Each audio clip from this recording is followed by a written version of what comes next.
দেখো বন্ধুরা, আমি তাল চাঁচতে বসে গেছি। এই যে আমার মেয়ে বায়না ধরেছে তালের যাই হোক কিছু বানিয়ে দিতে হবে।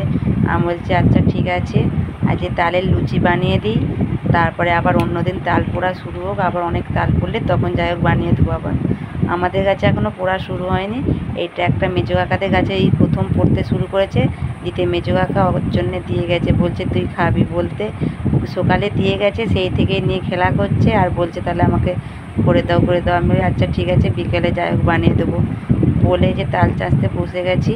আমি তালের লুচি বানাবো বলে এই তালটা চাঁচা হয়ে গেছে। দেখো একটা তাল তো অল্প করেই বাকি বেরিয়েছে, তাতেই হয়ে যাবে আমাদের। আমার মেয়ে বলছে তাহলে কী দিয়ে খাবো। আমি বলছি আলুর তরকারি করবো, বলছে না আলুর দম করে দেবো। আমি বলছি না আলুর দম করবো না, অল্প করে সাদা আলুর তরকারি করে দেবো, তাকেই খাবি।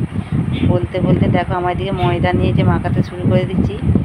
তালটা খুব বেশি মিষ্টি না, ওই জন্য সেই জন্যে একটু চিনি দিয়েছি বেশি করে, নালে তিতো লাগবে বলে ওই জন্য একটু চিনি দিয়েছি বেশি করে, দিয়ে মাখিয়ে নিয়েছি। এই যে বিকেলে মাখিয়ে গড় করে রেখে দেবো, সন্ধ্যের পর বানিয়ে দেবো বলেছি ওকে।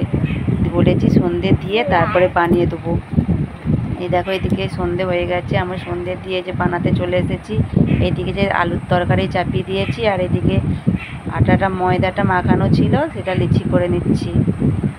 দিয়ে যে মাখানো হয়ে গেছে, যে ভাজতেও শুরু করে দিয়েছি। ওরা ভাই বোনে তো খাবো খাবো করছে। এই যে আমার ছেলে ডিশ নিয়ে চলে এসেছে খাবে বলে। আর এই যে তরকারিটা হয়ে গেছে, ওর দিকে বলছি তোরা তাহলে একটা কাঁচিয়ে করে লুচি নিয়ে নে, আর দুজনে দুটো বাটিয়ে তরকারি নে, না হলে আবার দুজনে মারপিটি লেগে যাবে একটা বাটিয়ে তরকারি নিয়ে।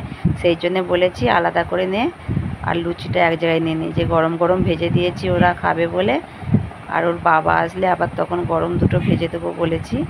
দিয়ে ওদের মতন গোটা পাঁচেক ভেজে দিয়েছি। এইদিকে যে নিয়ে যেটা দেখো খেতে বসে গেছে। আর আমি বলছি কেমন লাগছে, বলছে ভালো লাগছে। তোমাদের কার কার তালের লুচি খেতে পছন্দ অবশ্যই কমেন্ট করে বলবে। ওকে টাটা, দেখা হবে পরের ভিডিওতে।